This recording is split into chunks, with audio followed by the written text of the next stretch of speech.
So a new school year starts. Lots of young people would want to play cricket, but big questions are asked about how many of them are really going to get a chance to show what they can do. We've got a panel of guests with us. We've got people on the floor in the studio here at Kai FM, and we'll be joining them as well. But let me introduce our first guest. You heard him before on Kai FM. We spent an hour with him a little while back. Temba Bavuma, Proteas batsman. Welcome. Good to have you with us, and thanks for your time again here on 95.9. Thanks, John. Good to be here, and thanks for having me again. Joining us as well from Cricket South Africa is the Vice President of the national body, Thabang Moroe. Welcome to you as well. Thank you, John. Thanks for having me. So, Temba, let me start with you. The start of a new school year, what would you want to see there and available for young people? Going to a primary school, going to a high school, what should be available if they're to have any chance at all of playing this game? I think cricket is probably more of your demanding sports. I just think as myself, being a batter, there's so much that you need. The actual infrastructure, the quality infrastructure that you need. The elite coaching as well, to help improve your skills. And, most importantly, the actual equipment that you need. So, I'd like to think that the primary schools and high schools out there should be able to provide, or at least create needs, for your key individuals, your sportsmen, to be able to access all of that. Then Thabang, if that's what Temba says we need, how close are we to giving that to a range of children, not just those in suburban schools, but in townships and rural areas too? John, thanks for the question. We're very close to giving all of that to everybody, if I may put it that way. We have massive rollouts that happen on a yearly basis in terms of us looking at areas where we can erect new fields if there is a necessity for that, new nets if there is a necessity as well, improving what we currently have in the system. So we are working on doing that. It's a tireless effort. So let me stay with you, Thabang. Many people will have heard of, for example, KFC mini cricket.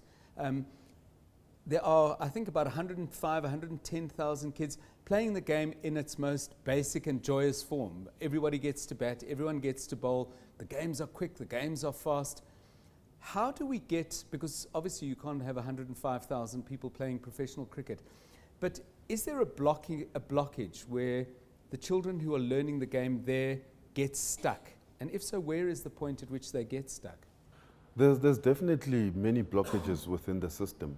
As Temba has just earlier alluded, that facilities is one of the major blockages, because what tends to happen, especially in our more township communities, is that where we currently have facilities, i.e. nets, or we have a cricket wicket there, more often than not they tend to get vandalized. They're not looked after as well as they should be. And those create problems for us, because if property gets vandalized, you essentially then have practice stopping. If the turf wicket is unplayable, then you have people who now have to travel hundreds of kilometers to go play opposition or to host what they should be rightfully calling their home game, and now it tends to be an away game. So those are some of the difficulties that we endure as far as the system is concerned.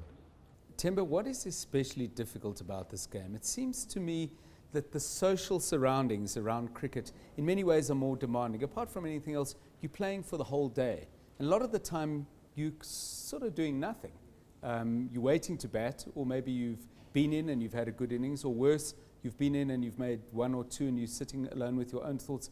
Is that where the social pressure becomes perhaps more acute than it might be in something like a football team, where you roll on the bus, you go and play, you play 90 minutes and you go home? Yeah, I think with cricket, it does require a lot more technical expertise in whatever you do, whether it be batting, whether it be bowling, and for you to have that kind of skill. I think a lot of guys out there, have talent. Talent is something that we are born with, but to be able to turn that talent into a skill, I think that requires a lot of elements. You need the resources, as we mentioned, with regards to the infrastructure, and most importantly, you also need the support. You need the support from your community. You need the support from your family, so that you can be able to fully exploit the potential. You know, I mean, let's stay with what Temba was talking about, Thabang. Community cricket. You've had a long involvement with the Dobsonville Cricket Club. Tell us a little bit about the journey that club's gone on, where you've hit potholes, but maybe where you've had some success as well. Look, the difficulty with running a club in the townships is that once you become chairperson of that club club essentially becomes your baby. You wake up on a Sunday morning and the coaches phone you to tell you that we can't fill fixtures because Temba and John didn't show up today. Yes. So now you need to, if you have a car, if you're lucky to have a car, you need to drive out, to go to your houses, to go fetch them so that you can, be able to fixture a full team. Sometimes you find that there's no transport money. If you're lucky enough to be employed, you can pay for yourself, pay for that team rather, so that the combi owner, the taxi driver, can take them and drop them off where they should be playing. More often than not, there's no money for lunch. The grass cutter is there. There's no money for diesel or petrol if it's operating using petrol. So you as the chairperson, it falls on your lap. So those were relating. Now I'm just relating some of my personal experiences. Those were some of the challenges that I had to go through as chairperson of running a township club. Basically I had to look after everybody. I become the father of the entire club, and that's pretty difficult. So you would nevertheless, despite these obstacles, you would have had young players, 15, 16, who were good and had the chance to emulate what Temba's achieved, certainly find their way into some provincial age group teams. When young boys went from Dobsonville to play, let's say for Gauteng under 15, under 16, how difficult was that? I mean, was there a sense for them of being outsiders, of having less resources to play the game? Because it's an expensive game. No, definitely. They do tend to feel like outsiders. And I guess as an administrator now, with Science P being the perfect hindsight, when you get players like that, you have to sit them down. You have to help them understand how special they are as a player to have made it that far. Let alone being at Temba's level now, just going to represent your provincial team. I mean, just to give an example, a kid that plays cricket for King Edward's might play 7 warm-up matches before their season starts. Yes. And they probably have an excess of 30 fixture matches that they need to play within the season. For a kid that plays development cricket, they play about an average of 9 matches a season. So if you're competing with people that are almost playing week in, week out, and you only have 9 matches to play in such a very long season, and you get to compete with those people to a point where you make the provincial team, you must be a special individual. So those are some of the things that we try and do to encourage them to stay into the system. One of the people who's hosting tonight's, special edition of Today with John Perlman, talking cricket development, and talking opportunity. And we do this, Mkhaya, in the context of a country in which sport and the opportunities to play sport also tell us about where we're going as a country, because in many ways the barriers that we run into in sport are barriers that we run into in other parts of our lives as well. But co-hosting it with me is Mr. Sport here at Kaya FM. By the way, he's also the Kaya FM Employee of the Year, Mosibodi Whitehead. Hi, let me hand over to you. And Mosibodi, you wanted to raise some points and then perhaps introduce another guest. Over to you. Thanks, John. The guest I've got next to me here is Trevor Masubu. He's from the Etwatwa Cricket Club. And many of the challenges that Thabang Moroe, Vice President of Cricket South Africa, is talking about are some of the challenges that they face on a daily basis in terms of being able to field enough players, transport issues, having a field. Now, Trevor, Temba sitting there, is also responsible working with the schools and the sports coordinators in the primary schools, 6 primary schools in Etwatwa, including Tembelihle Primary, that essentially are the catchment which supply players to the Etwatwa Cricket Club. And those kids, lots and lots of young boys and girls playing KFC mini cricket, but there seems to be not as many converting them to the hardball game. He's got lots of guys playing hardball, but not enough getting into provincial sides and possibly ending up where Temba is sitting now. So, Trevor, But you were mentioning some of the challenges that you guys face, and maybe you can share them with us out there at Twato, because you have got your guys here. So let's use this opportunity to hear what for Thabang to listen. What are some of the challenges you're facing out in Ekurhuleni? Some of the challenges which we're facing now, it's the facilities. That's the main thing. Yeah. In terms of lunch and transport, it's another thing, but facilities is the main problem at the moment. Tell us a little bit about those facilities. Is it that the facilities are only suited to playing, for example, softball cricket, or is it, for example, that your boys, when they get to a high level, have never seen a turf wicket, let alone played on one? Say a little bit more about facilities. Let me say on behalf of Twato, at the moment we're using a tennis court to practice cricket. Yes. And that tennis court doesn't have any fence around it. Last week, the ball hit one kid which was passing by the crowd there. So you're playing on a tennis court, and the skills that you need to learn from cricket, at the higher levels of cricket, about the way the ball moves on a turf pitch, and as a batsman how to deal with that, there's no opportunity to learn that at all. You've got Mr. Moroe here from Cricket South Africa. He can't escape. We locked the door. But I'm sure he doesn't want to because he's smiling. But if you were to go to him, and perhaps you guys have had this conversation already, but we weren't there for it. If you were to say to him, this is what we need, and this is top of my list. Obviously, there might be 10 things that you need, and you're not going to get all 10. Top 3 priorities. What can Cricket South Africa do for you? Mainly it's facilities firstly. Yeah. That playing kit, which they are providing us, a little amount of playing kit. What else? Coaching some of the players to coach other kids also. So you want coaches who can share skills. Okay, let's stay with facilities, and Temba, I want to come to you because I believe you're involved with an initiative around trying to meet this facilities gap. Tell us what you're planning to achieve and how you're going about it. Yeah, so our partners with PPC in an initiative. The cement company? Yeah, Yeah. PPC, the cement company. It's a project where we're looking to renovate one of the school facilities in Soweto. There's a school that I've identified, Mosibodi Primary School. It's in close proximity of Orca Stadium, where I play club cricket. And I mean, just the school itself, as I said, it's a close proximity to Soweto Cricket Club. Quite a few of those individuals there, the kids there at the school, they play cricket, but they cannot train at the school. Right. They do have a facility that is not adequate enough for any kind of training or any kind of skill play. So we've come in looking to refurbish their facility so that they can actually have a facility at the school where they can continue with their coaching. I want to stay with you, Temba, and maybe share a little bit of your journey, which you did with us before in a conversation we had on Kaya. For people who don't play cricket, the idea, well, you're on a tennis court. What's the real big difference when you move to a grass pitch? You would have had to make that journey, playing street cricket, some grass cricket at home on the Cape Flats, and then you went to a private school in Cape Town, and suddenly different ball game.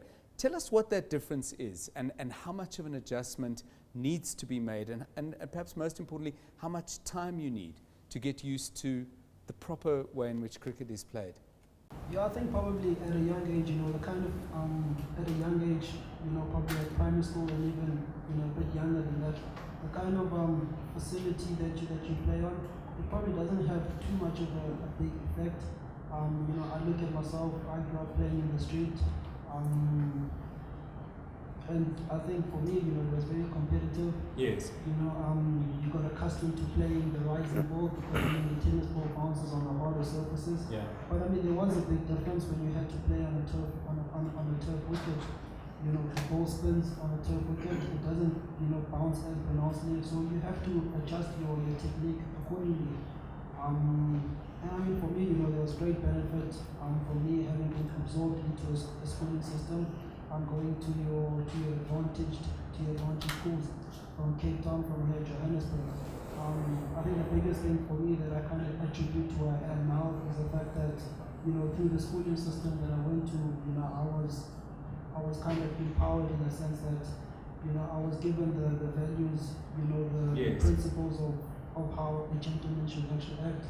You know, you're in a situation where, you know, if you are taken out of work and you have to go to Bishop's College or you have to go to any of your white areas, you know how to conduct yourself. And I think, you know, that's probably the difference between an individual who finds himself in the township, you know, 80-90% of his time versus a guy who gets exposed to that kind of life, if I could call it. I suppose one of the biggest disadvantages of playing cricket on a road is that you don't get to practice the kind of run out that you did in Australia. But we'll talk about that afterwards. Maybe you get to practice it once, but I don't think you get to do it more than once. More on that a little bit later. You're on Kai FM 95.9. 25 minutes past 6, we're talking about cricket and cricket development. We're not taking calls tonight, Kai, so please, if you want to join in the conversation, follow me on Twitter at John Perlman. You can also go to the Today with John Perlman Facebook page and make your comments there. You may have some questions that you want to ask. We've got a couple of people already doing that, and please keep those questions and comments and ideas coming. We've got a number of people with us in the audience. Just to reintroduce our guests, we have with us Temba Bavuma, South African cricketer, Proteas batsman, fielder extraordinaire, made a century at Newlands, which we talked about the last time we were with him. We're also joined by Thabang Moroe, who is the Vice President of Cricket South Africa.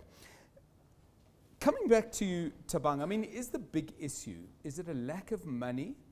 Or does it go deeper than that? I mean, if you were able to get 4, 5, 6 times the budget that you have, would that be your problem solved? Or is there other stuff that in many ways money can't buy that also needs to be addressed? I think it's a bit of both, John. You know, it would be easy to speak once the money's in my coffers and say that I think I can solve the problem that I have. But some of the problems that we have from a cricketing point of view, where we certainly meet bottlenecks, is because of the problems that we have socially. You know, you can have 100,000 kids playing mini cricket, as you've just said earlier on, but only saying about 10,000 of them going through to play hardball cricket. Yes. It's because when these kids grow and they go into these primary schools, they go to different schools. So when you go to a township like Soweto, for instance, for us to be able to form one team of, let's say, under 9 kids, we essentially have to go through about 5 to 6 schools, sometimes even more. Yes. Because you could find an entire school, you only have 1 kid that plays cricket. So you can't necessarily go and erect a set of nets in that school. You have to go where there's a bigger concentration. And when there isn't a bigger concentration, you now have to go to the central area where those kids, most of them are situated, and they can then go to that one facility where they can all meet to practice. So those are some of the issues that we have. It sounds to me, I mean, the birds we normally talk about in cricket are ducks, but I think you've got a chicken and an egg here. On the one hand, you're not getting kids because there isn't stuff going on. But then this stuff is hard to get into action and into motion because there are not enough kids. Any thoughts on how you break that cycle? Because somebody's got to go out on a limb in some way. And we'll talk to somebody who's involved in that kind of investment in a moment. But how do you break that cycle? Because you'll come to school and say, I'm the only person who plays. Well, why are you the only person who plays? Well, because nobody else plays. Why don't they play? Well, because there's nobody playing. I mean, you've probably run this movie round in your head. It probably drives you crazy. There's various reasons why kids don't play. Some of them prefer playing, you know, other sports, like, for instance, soccer. As far as the townships are concerned, soccer is always a much bigger sport than cricket. Others, it's just, as I said, social problems where you have to get home early because you have to look after your little sister, you have to look after your little brother, so you must help them with their homework, you must help them bathe, and to a certain extent, some of our players have to go home and cook. Those are some of the realities that players are faced with. Right. And as we just said earlier, when say, as Cricket South Africa, if I say to Gauteng Cricket Board now, I'm giving you an additional 2 million rands to improve your development system, so to speak, what they will normally do is that they will go to various areas where cricket is already active and they will try and improve on what they have. Yes. Because if you're going to go into a new area, the fear is you're trying to invest in this new area, there's no cricket there, you go and you erect either a wicket or a set of nets, and then 3-4 years down the line, there's nobody using them. And you could have a chairperson from an opposition camp, so to speak, saying, I could have used that money better had you invested in my club. So those are some of the catch-22 situations we find ourselves in when it comes to spending money. So yes, we want to have more money to spend.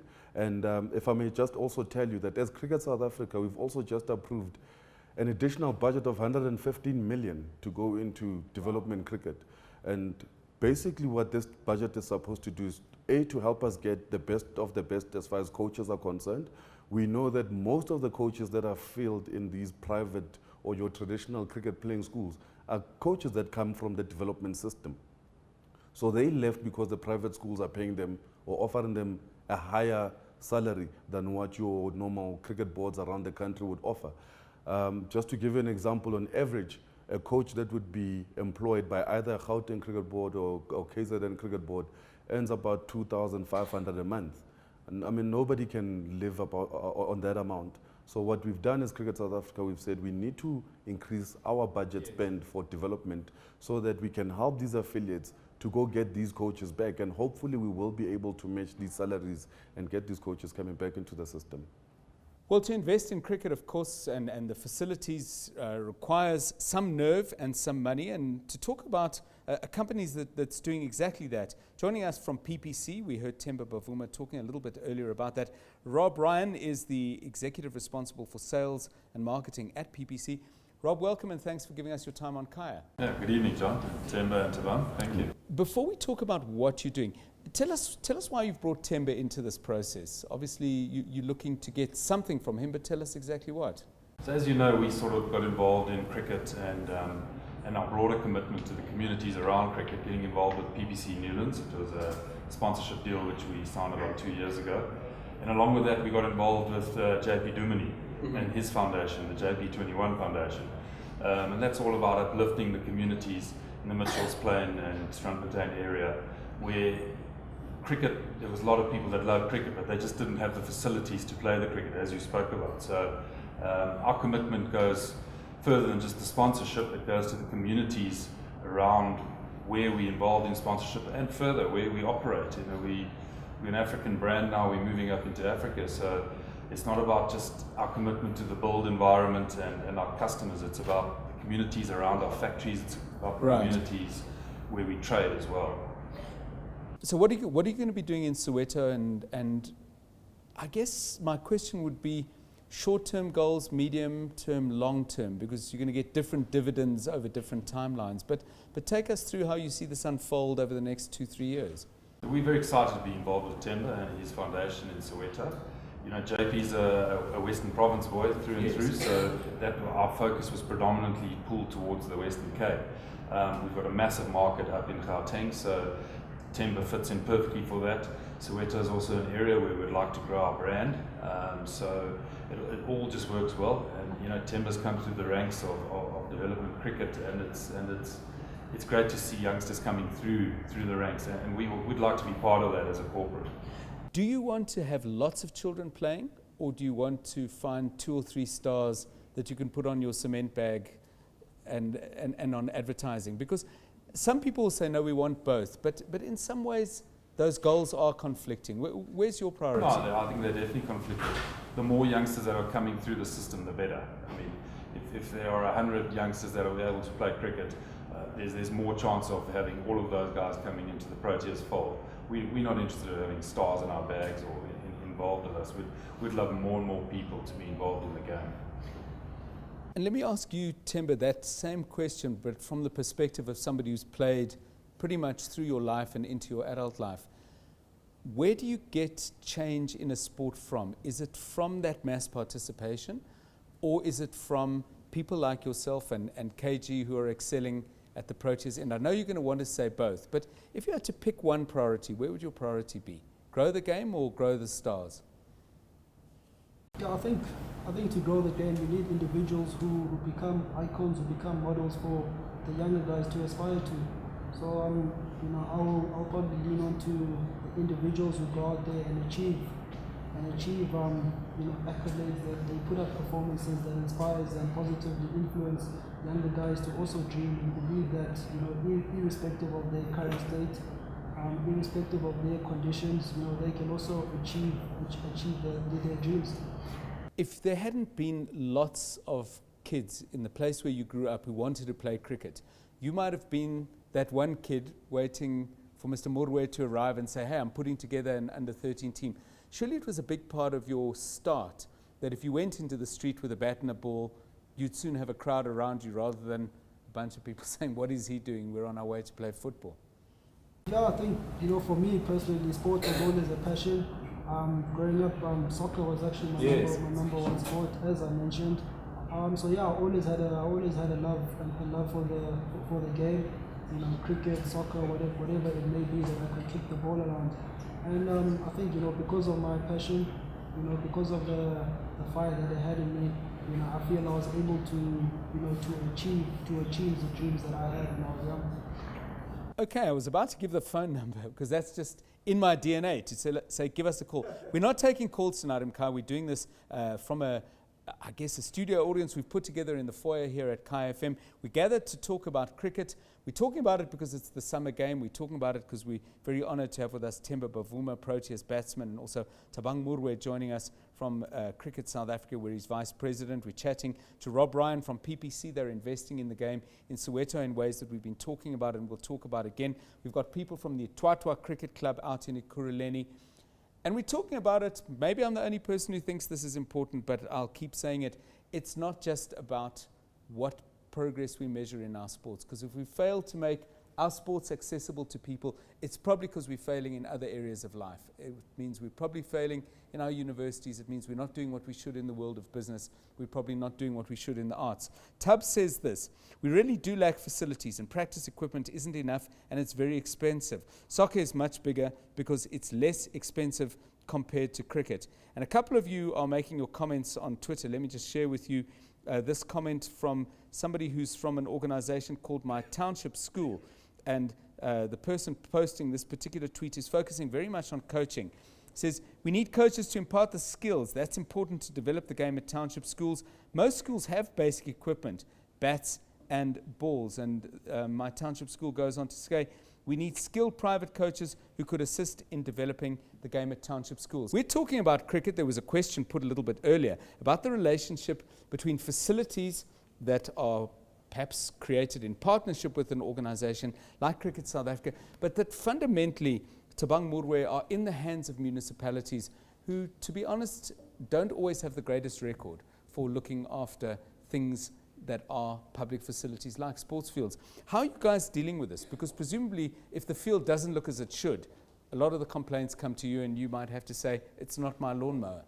No, definitely, John. That's pretty much part of our biggest challenges, getting the grounds to be in top condition for the guys to be able to play. And we haven't given up as far as sitting down and discussing all these issues with Salga, as far as Salga is concerned. We need our municipal guys to understand that the cricket ground needs to be cut every week, so that guys can be able to play. These are some of the things that are not happening. So you'll find that if you are lucky, your ground gets cut once a month at least. There's security on your ground so that you can have covers to protect your wicket. Because if you have a turf wicket and you don't have covers, it might just rain a day before your match and you've lost a match. Sometimes you lose a practice session because your turf nets have been rained on. So those are some of the challenges that we're going through right now, where every now and then we have to pay for the grounds to be well kept. And this is monies that shouldn't be coming from Cricket South Africa's budget, but because it's in our interest to keep the sport going and to make sure that we get our communities involved as well, we have to do some of those things. We have to pay security companies and ensure that they stay on so they can protect the assets that we have as far as the ground is concerned, so that people are able to play. Yeah, but I want to just ask Rein from PPC, because you are investing as a corporate. Did you have conversations with government about, for example, match funding? I mean, do you think there's enough partnership in saying, okay, we'll do A if you do B? Oh, yeah.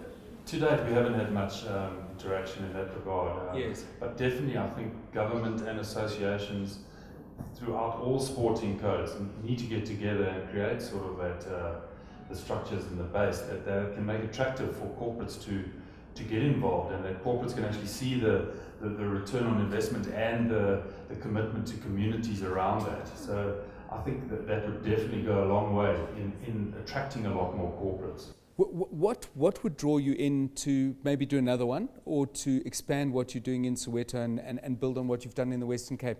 Is it match funding from government, or is it undertakings, for example, around things like maintenance? Where, if someone from government said, you're always saying help, tell us how to help, what would your answer be? It's if there's some good structures put in place and the basics are there regarding, you know, a solid pipeline that a whole lot of youngsters can really come through, that it's not just going to be money put into a pot and then you don't see the benefits of it, or the communities don't see the benefit, or the youngsters playing the sports don't see the benefit. I think if there's real policies and structures in place, corporates will be very attracted to that. I'm going to come back to that with Thabang in a moment, but Temba, I want to come back to you on something else, because I want to make sure we don't lose this. I've been talking about the role that sport plays in the society as a whole. I was struck in the first test match in Australia, that fantastic win that you were such a big part of, but in fact so many players played a big part. And if I count right, I saw 6 black players, 5 white players. If you break it down even further, 2 African players, 2 coloured players, 2 Indian players, 5 white players. There were English players and Afrikaners in that mix. I don't think there's ever been a more representative South African team beating, never mind what the rankings say, I think possibly still our toughest opponent, especially on their home ground. And my question for you is this, Temba, as you guys were playing, or at any point in this match or afterwards, did you even think about this thing? Or did you just look at the scoreboard and smile?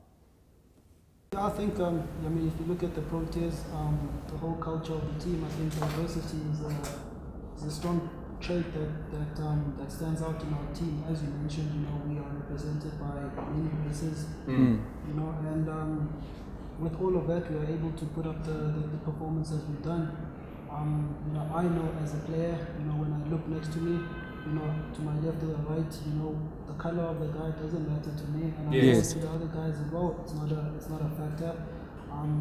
We back each other 100%, and you know that, you know, if you have the opportunity to make the play for the team, you'll do that.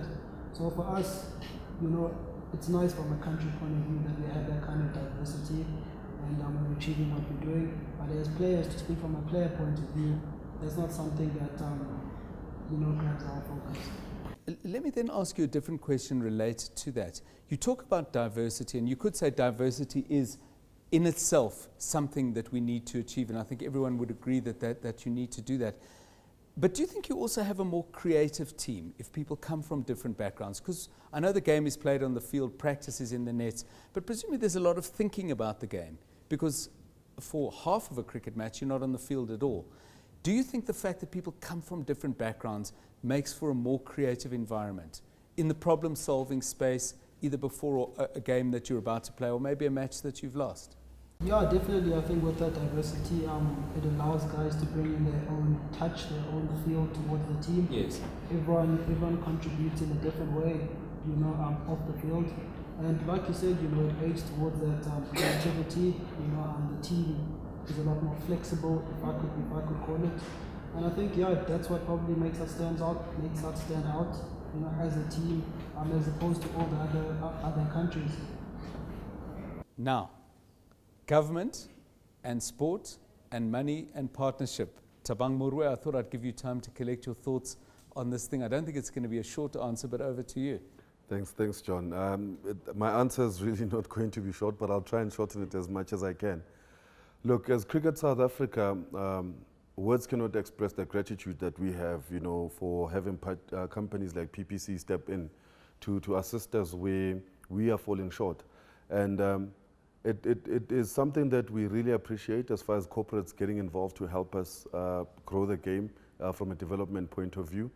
And I certainly do think that from a government point of view, there is so much more that can be done, either through funding or through service providers that are contracted by government coming through to assist us. The upkeep of facilities, as I said, manufacturing kit for our players. Programs can be drawn up in how we can be judged and measured in terms of how we provide coaching content and the type of coaching that we imparting in our structures, if it is good enough or if it needs to be improved upon. So there is so much more that the government can do to help us grow this game bigger and have a far wider reach, so to speak. We've got Mpoentle talking about his life in cricket and says, I'm from Zebediele in Limpopo. I grew up playing with boys. They were my friends, and every day we would play cricket. Though we didn't have equipment, we used to use wood as bats and pieces of cardboard as protective gloves. I mean, on one level, that's a lovely story, but on another level, you have to say, as a country, that ain't good enough. Not to put the blame anywhere, but yeah, it's fine to play for a while with pieces of wood. Alfie asks this question, and he wants to put this question to Thabang. You're young, but you hold a key position both at GCB and CSA, and you're black. Do you think there's a chance for some of us who are based at unions like Titans, who don't believe in transformation, but only put up blacks who agree to everything the master says for the sake of wearing a tie during the game and sitting in the presidential suite? I only know of GCB and maybe Border that I can say are really developing, and you can see that with us blacks being given a chance, we can play. An awkward question, you're asked to comment on different unions, but over to you. I mean, is there uneven progress across the provinces, and is some of it attitudinal? Are there some minds that still need unblocking? Yes, there are different progresses, as far as levels are concerned, that are being made from one province to the next. And I would say, John, that I think most of the problems that we experience in the system are attitudinal. For instance, you'll go to one affiliate or one province where a certain individual is employed as an amateur manager, but this is one person who refuses to set foot in townships. So you can see that either a majority of his job, given the province that he's in, or just a specific percentage of his job is not being done, because this person is not driving to go into these townships to see that the coaches that are employed under him are doing what is necessary to make sure that we keep producing the Tembas of this world. We hold on to them so that they grow into structures, or they essentially turn into administrators like myself. Okay, I think we're coming to the end of the show. So what I want to do with the last part of the show, okay, I've just been told we have another 2 minutes. So Temba, some last thoughts. I mean, you are somebody that young people are looking up to now. Young cricketers out there, people who've got kids in school who are thinking of playing the game. Advice to them, I mean, is it start off by having fun? Make sure you enjoy it and the excellence will come, or do you perhaps have a different message? I think definitely everything starts with a passion in whatever sport that you're interested in. And through that passion, you'll be able to, to go through your journey and get to where you want to be at the end. I think, considering everything that's been said today regarding CSA and their efforts, I think we have to acknowledge that, there are some key stakeholders and role players in all of this. I think the players as well also have a responsibility on their side. I just look at my club back at Langa. There was an incident where Gary Kirsten was made available for the guys to make use of. Yes. And not enough guys, or none of the guys really made use of it. As a coach. As a coach, Right. at the club. He came on a consultancy point of view. So I think as players as well, as much as we don't have all that we have, but we also have a responsibility to make use of what we have. And just try your best. I think as I started, it does start with the passion, and good luck with everything. Great. Well, let me thank everybody tonight. Temba Bavuma, for your passion and your inspiration and the great pleasure you've given us over your career, and much more of that to come. Let me thank Rein and thank PPC. This investment in cricket in Soweto, it's going to reap dividends and maybe will trigger interest from other companies to go out and do the same. Let me thank Trevor Masuku and everyone who's come from the Twatwa Cricket Club. You guys are clearly doing a great job under difficult circumstances, and I hope that I shouldn't use this analogy in cricket, but I hope the rain falls for you. Not on your cricket game, but at least falls on your fields and they become lush and produce things from the seeds that are already being planted. And finally, our thanks to Thabang Moroe. He's Vice President at Cricket South Africa. He has, it sounds like, a decent budget, but a huge job. And thank you for sharing so honestly with us some of the pitfalls and challenges that you face. A round of applause, everybody, for everybody else. So if the panel can clap as well. And that is it from us here on Kai FM 95.9. We'll talk cricket, we'll talk other sports, we'll talk about the relationship between sport and life. a theme that I keep reiterating, and we'll do it again. But from me, John Perlman, from Today with John Perlman, good night. Mapaseka Mokwili is next, but traffic coming up.